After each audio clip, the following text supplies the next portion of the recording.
All right, well, we're going to transition out of CNBC and move over to Bravo to talk a little bit more about Bravo-like topics. So, Oh, God bless. Julie, do you have a skincare routine for your face? And if you do you mind sharing? Oh, sure. Yeah. I want to Yeah. know what you do for your face on a daily basis and like what your goals are for why you do that. Yeah, that's a good one. I went from the transition from acne stuff to now, like, your face is turning into a catcher's mitt. So do stuff that's going to, like, rejuvenate tissue so that you look less old. That was perfect. Well And done. that's that. Thanks. So, And I've had Botox one time because it was free and my friend was in her dermatology fellowship, so she stuck some in my face. It was great. what do you think the primary goals of why people are doing skincare routines to their face? You already mentioned a couple, like with your face turning into a catcher's mitt and that kind of thing. Yeah. Like anti-aging stuff. So like Yes. trying to keep things like high and tight. Acne control, so like controlling blemishes, evening out of skin tone, so like there's less like darker spots, lighter spots, that kind of stuff, so that you can use less makeup or no makeup, or you just feel more dewy and fresh. Yeah, that was perfect. You nailed it. Because I think we're all frequently served ads of products, whether it be through social media or on television, that are saying things like younger skin, less wrinkles, less acne, like look more radiant, get a healthy glow, like all those things. Basically, we're trying to fight the natural process of what our face is supposed to look like. So, like many of us, I get emails from companies that I've purchased products from in the past, and I'm going to send you an email that I received recently. I want Okay. you to look at it, and I want you to describe the product they are marketing. So I'm going to send it to your Gmail right now. Okay. It says forward, open during recording in all Yes. caps. I love you. Well, I'm glad that you're sending me to this on October 1st because it's spooky season and this very much looks like the Jason mask from You Friday the 13th movies. you nailed that, because I said my initial reaction to this, looking at it, is that it looked like the Jason mask. I have that written down on a piece of this paper is in a front big of me. Scary hockey mask looking thing. We're perfect co-hosts. Fantastic. Because there's just eye holes that come out, and it's this big white plasticky looking thing that you strap onto your face, and it shoots some different colored lights at you. Perfect. You set that up great. So my initial reaction was the same as you. I was like, wow, that looks like the Jason mask, and not bad timing with Halloween coming up. But once I got past that, I found myself wondering the value of LED light therapy on our faces. It seems like this is much more common than I thought it was, and I thought to myself, is this another expensive wellness product with little evidence, or is there something actually to this? The point is like, it doesn't take a lot of effort, and we love in this world to like do things that have benefit that don't make us do anything. It's the abtronic of the world, where you get six-pack abs by sitting there. This may be a really nice option if it actually is beneficial and competition lowers prices, because these are kind of expensive, and we'll get into that. So anyways, what do you think? Would you buy one if I told you nothing else? Well, it's kind of like our last episode about would I buy a $2,500 MRI scan, and the answer was no. What is this, right? So this is from the American Society of Plastic Surgeons. Most people have heard of ultraviolet light, UV light. This is the type of light that's invisible to our eye. We can't see it. It is short, intense wavelengths. This is the stuff that we put on sunscreen for. So you have UVB, ultraviolet B radiation, which is the burning rays of the sun. Yep. You have UVA rays, ultraviolet A rays. These are the sun's rays that age the skin, leading to wrinkles and discoloration. This is not what we're talking about with this type of light, but the reason I started with that is we're all familiar with light and its effect on skin. So ultraviolet, short, intense wavelengths. LED light is light we can see, so think like LED light bulbs. You can see that light.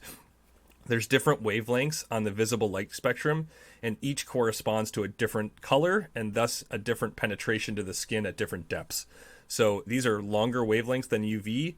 So it goes UV light, short wavelengths, LED light, medium to longer wavelengths, and then near infrared light, or NIR, is the longest wavelengths. And the longer the wavelength, the deeper the penetration to the skin. So that's the concept. The most common frequencies used in LED light therapy are red and blue. So you're mostly going to see red and blue things that are being sold. These are readily absorbed into the skin and do not contain any UV light. Red light is used to treat the outermost layer of your skin, otherwise known as the epidermis. So it's not going as deep. When your epidermis absorbs light, the fibroblast cells that are responsible for producing collagen proteins are stimulated. So in theory, more collagen means that your skin will look smoother and fuller, which can reduce the appearance of fine lines and wrinkles. It's also thought to reduce inflammation while improving circulation, which can give you that healthy glow. Yes. And this information that you're telling me is coming from that first source you said, which is the American College of like Plastic Surgeons or something, right? Yes, this is from an actual physicians organization that has credence behind it. This is a confluence of resources, including the American Society of Plastic Surgeons. This is also from Harvard Dermatology. It's also from the American Academy of Dermatology. It's a fair question, and I really appreciate the question, because anybody listening, when you're talking about these products, you should always be skeptical about what they're trying to tell you. You know, your skin's going to be much better in 8 weeks. Always be skeptical. Where's that information coming from? So yes, the information I have read to you so far are from sources that are not affiliated with any product. They're all affiliated with people who are trying to educate. Hashtag not an ad. Hashtag not an ad from our full body MRI. From Kim K. Yeah, Kim K. So, all right. So we talked about red light. Red light, again, is going to be more for your smoother, fuller collagen, get rid of lines and wrinkles, healthier glow. Blue light, on the other hand, targets the sebaceous glands, and these are the oil glands. They're located beneath your hair follicles. Sebaceous glands produce oils that are necessary for lubricating your skin and hair. It's a good thing we have them because we don't want our face to dry out. However, these glands can become overactive. And when you have overactive sebaceous glands, you can get oily skin and thus acne.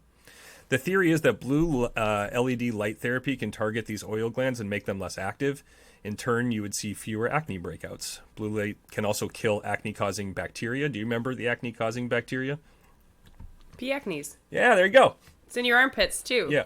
I can't pronounce the P word of P. acnes. Propionibacterium acnes. Just yes. P. acnes. Yes. That's great. Yes. Yeah. But blue light can apparently kill acne-causing bacteria beneath the skin, which can help treat acne pimples, including cysts and nodules. So, you know, if all these things are true, then maybe this stuff actually works. And so we'll get into that more. But my first question was, is it safe? I was like, is this causing problems? It's like light that mask going on my face and just putting light on my face. Am I just going to come off and look like I was at the beach all day? Sure. So the American Academy of Dermatology deems the procedure safe. Since LEDs don't contain UV rays, this is considered a safer form of light therapy and won't cause long-term damage to your skin. The procedure is also non-invasive, so it has few risks. So I thought that was a pretty straightforward, it's safe. Like it. One of the other things that I thought was interesting is for the at-home devices, the FDA has approved a lot of them. LED skin devices don't have a lot of power, so they're unlikely to burn your skin, so that's good to know. It's important to shield your eyes, though. You want to wear those glasses like when people did go into tanning beds. Go to tanning booths with the little or sunglasses or something like that. I have a quick question. Is there any data other than for aesthetics for your face that this has any benefit for you know how people use those light boxes for seasonal affective disorder, or talking about the neurobiologics of light exposure and light inputs, and that helps our circadian rhythms and sleep and stuff, and there's actually good neurologic research behind that. In any of this, was there any benefits for putting this Jason mask on your face that it's and then it also gives you that light exposure that is helpful? So the short answer is no, and the reason for that is that you don't want it going into your eyes. So it's almost like the opposite, where you're not actually getting any of the benefits of seeing the light. So no, if you're somebody who has seasonal affective, you would want to stare at that light box, finish that, and then put on this light mask. You're just going to be doing lights all day. Fine. The long-term safety on these things remains uncertain. Probably needs to be factored into the equation whether you're going to decide to do this or not, because there hasn't been a ton of long-term study. What does it look like 10 years after using LED lights? This is a relatively new technology. I mean, not LEDs, but using them for your face. Also, as always, before treating something at home, it's best to confirm your diagnosis. I thought this was a really good point that came off of Harvard's website. You don't want to have skin cancer that you mistake as sun damage and then try to treat it with home LED lights. True. So it's probably a good idea if you're sitting here saying, I really don't like this thing on my face. I want to go treat it, to maybe see a physician or somebody and be like, I just want to make sure that this is sun damage or, I don't know, acne. Get that diagnosis, and then you can do LED light therapy if you want to.